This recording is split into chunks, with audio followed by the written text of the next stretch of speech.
எல்லாருக்கும் வணக்கம். நம்ம இப்ப எந்த வெப் சீரிஸோட ரிவ்யூவை பார்க்க போறோம்னா, தஸ்கரி த ஸ்மக்லர் வெப் சீரிஸோட ரிவ்யூ தான் பார்க்க போறோம்.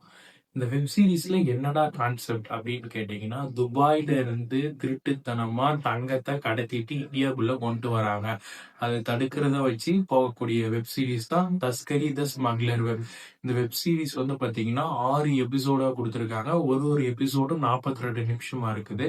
மொத 3 எபிசோடு எந்த ஒரு கான்செப்ட்ல போய்கிட்டு இருக்குன்னா, அங்க ஒர்க் பண்ணக்கூடிய ஃபிளைட்லயும், ஏர்போர்ட்லயும் ஒர்க் பண்ணக்கூடியவங்க வந்து இதுக்கு வந்து சப்போர்ட் பண்றாங்க. அதை தெரிஞ்சு அவங்கள வந்து முதல்ல சஸ்பெண்ட் பண்றாங்க. அவங்க இந்த திருட்டுத்தனத்துக்கு வந்து உதவி பண்றாங்க. இது திருடிட்டு வரவங்களுக்கு.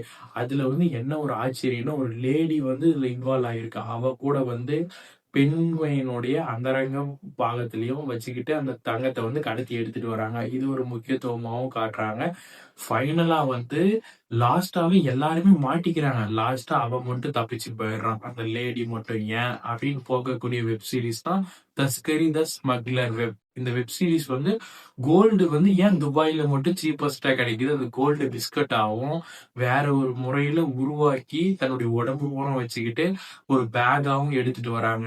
செகண்ட் சீன்ல என்ன வருதுன்னா, எல்லாருமே மாட்டிக்கிறாங்க. இதுல வந்து இந்த வில்லி கிட்ட இருக்கக்கூடிய பேக்கை மட்டும் செக் பண்ண முடியுதுல, அவ மட்டும் மிஸ் ஆயிடுறா. இவ எங்க போறா? இந்தியாவுக்குள்ள மட்டும் தான் போறாரா? இவ வேற யாருக்கிட்டனா போயிட்டு இது வந்து ஸ்மக்லிங்க வந்து ஸ்ப்ரெட் பண்றாளா அப்படின்னு தான் அந்த வெப் சீரிஸ் போகுது. ரொம்ப ரொம்ப சூப்பரா இருக்குதுன்னே சொல்லலாம். இந்த வெப் சீரிஸ் பாத்தீங்கன்னா நெட்ஃபிளிக்ஸ்ல அவைலபிளா இருக்குது. உங்களுக்கு நான் என்ன சொல்றேன்னு புரியும். மறுபடியும் அடுத்த வெப் சீரிஸ்ல பார்க்கலாம்.